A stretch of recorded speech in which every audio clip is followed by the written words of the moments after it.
Prices are going up because there is an additional quantity of money searching for a not increased quantity of commodities. And the newspapers or the theorists call the higher prices inflation. But the inflation is not the higher prices.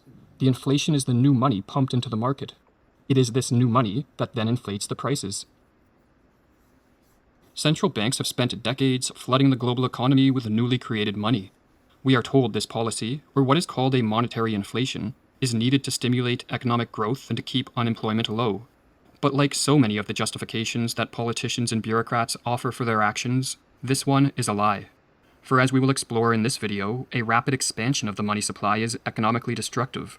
It impoverishes the poor and middle class, exacerbates wealth inequality, permits a dangerous growth in state power, and sets an economy up for a crash. The real reason those in government favor the policy of a monetary inflation is because it is an effective means to transfer wealth from the citizens to the state. Monetary inflation breeds not only poverty and chaos, but also government tyranny. Few policies are more calculated to destroy the existing basis of a free society than the debauching of its currency. And few tools, if any, are more important to the champion of freedom than a sound monetary system. Money is a medium of exchange. Money is not wealth. Money can be used as a measure of wealth, but paper currencies and digits added to bank accounts are not a form of wealth. Rather, real wealth consists of the goods and services produced in an economy, which can be put to use to better our lives. A central bank can double the supply of money overnight, but this action would not make an economy wealthier. There would still be the same amount of food, houses, cars, planes, steel, lumber, oil, and all the other things that make up the real wealth of a modern economy. The wealth produced in an economic system and the total monetary value of that wealth are separate and distinct phenomena, explains the economist George Reisman. The one can increase without the other. While an increase in the supply of money by a central bank is not wealth generating, it is wealth redistributing. When money is created, it does not enter the economy in a uniform manner with each member of a society receiving equal numbers of new dollars, pounds, pesos, euros, or yen. Rather, newly created money enters the economy through specific channels in the form of loans, bailouts, or asset purchases by the central bank. The beneficiary of the new money may be a government, a business, or a certain individual, but whoever it is, they experience an unearned gain. With the newly created money, they can purchase more goods or services, or make investments at a greater level than would otherwise have been possible. It should never be forgotten, writes Reisman, that inflation always represents an unearned gain to whoever is in a position to introduce the newly created money into the economic system through his spending, and a corresponding loss to the individuals who make up the rest of the economic system. When the recipients of new money spend it or invest it, one of the results is a relative impoverishment of the rest of society. For as the new money percolates through the economy, it puts upward pressure on prices, as more dollars compete for an unchanged supply of goods and services. The higher prices that result from an expansion of the money supply lowers everyone else's purchasing power. The recipients of the new money, in effect, transfer goods, services, and assets to themselves that could have been purchased by someone else had it not been for the actions of the central bank. Or as Murray Rothbard explains in his book, What Has Government Done to Our Money? Monetary inflation confers no general social benefit. Instead, it redistributes the wealth in favor of the first, and at the expense of the laggards to the race. And inflation is, in effect, a race, to see who can get the new money earliest. The latecomers, the ones stuck with the loss, are often called the fixed income groups. As much of this wealth redistribution favors the government, this central bank policy can be considered a form of covert taxation. Unlike the income tax, sales tax, or property tax, where the taxpayer is aware that his or her money is being taken, the covert tax of a monetary inflation is discreet. Creating new money to fund government spending allows politicians and bureaucrats to divert wealth and resources to whoever they choose. But as the money spreads through the economy, it puts upward pressure on prices and diminishes the purchasing power of all those who are not a direct beneficiary of this government spending. Like any form of taxation, therefore, a monetary inflation is a wealth transfer from the citizenry to the state. Or as Rothbard explains, the essence of inflation is the process by which a large and hidden tax is imposed on much of society for the benefit of the government. Using a monetary inflation to fund spending allows governments to expand their powers far beyond the limits that would be imposed on them were they to rely solely on more traditional forms of taxation. For most citizens would not consent to paying the high levels of taxes needed to fund modern governments, and only do so because a large portion of the tax is covert and masked in a diminished purchasing power. If governments were honest and directly taxed the citizenry, most people would realize they were being fleeced and quickly stop supporting the politicians responsible for impoverishing them. Some people may contend that the ability of governments to finance their spending through the creation of money is a benefit of this central bank policy. For during times of crises, governments claim a heightened need for resources, and printing money to fund these needs allows them to act without having to take the unpopular action of raising tax levels.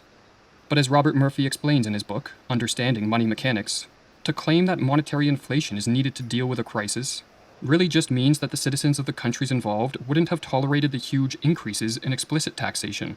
Instead, to finance such unprecedented expenditures, their governments had to resort to the hidden tax of inflation, where the transfer of purchasing power from their peoples would be cloaked in rising prices that could be blamed on speculators, trade unions, profiteers, and other villains, rather than the government's profligacy.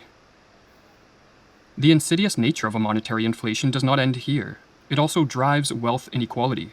For second to politicians and bureaucrats, the rich are the greatest beneficiary of money creation. To understand why, we must recognize that one of the key mechanisms by which central banks expand the supply of money is by artificially suppressing interest rates. Low interest rates entice people to borrow newly created money through the banking system, and who are the people most capable of borrowing this cheap credit? Those in the upper class, as they possess more of the assets needed to act as collateral on loans. With access to this cheap credit, the rich can spend it to purchase real estate, equities, fine art, vintage cars, precious metals, and other forms of wealth. The elevated demand for these assets pushes up prices, and this increases the net worth of everyone exposed to these asset classes, which again, is primarily those in the upper class. The greatest beneficiaries from the Fed's policies of the 21st century, writes Edward Chancellor, were the financial elite, who got to enhance their fortunes with cheap leverage at a time when asset values were driven higher by easy money. As one commentator put it, the top 1% of income-earning households that are most exposed to the market economy are dramatically outperforming the remaining 99% that are exposed to the real economy. In addition to allowing politicians, bureaucrats, and the upper class to leech wealth from the rest of us, there is a further reason why monetary inflation is economically destructive. The low interest rates that drive this policy act as false signals, enticing individuals to overconsume and businesses to overexpand, to a degree not warranted by the long-term fundamentals of the economy. Easy money, explains the economist Henry Hazlitt, creates economic distortions, encourages increased borrowing. It tends to encourage highly speculative ventures that cannot continue except under the artificial conditions of low interest rates that have given birth to them. On the supply side, the artificial reduction of interest rates discourages normal thrift, saving, and investment. It reduces the accumulation of capital. A commonly used analogy is to compare the flooding of an economy with easy money to a drug addiction. When an addict is using a drug, he is in euphoria. But when the drug is taken away, his body and mind crash. For a booming economy, the drug is the easy money fueled by the low interest rates. But when interest rates rise, and the easy money stops flowing through the arteries of the economy, a crash ensues. But the analogy can be taken further. The crash for a drug addict is necessary to return an individual to a state of sobriety and health, and so too is the economic crash needed to return an economy to health. The crash clears all the economic deadwood, or malinvestment, out of the system and transfers capital away from inefficient uses, and away from unsustainable entrepreneurial endeavors, or as Rothbard explains. The depression phase is actually the recovery phase. Most people would be happy to keep the boom period, where the inflationary gains are visible and the losses hidden and obscure. The stages that people complain about are the crisis and depression, but the latter periods, it should be clear, do not cause the trouble. The trouble occurs during the boom, when malinvestments and distortions take place. The crisis-depression phase is the curative period. Central banks have been flooding the economic system with easy money for decades. This has been a boon for the growth of the state. It has enriched the upper class, and it has created bubbles in the price of assets such as equities and real estate.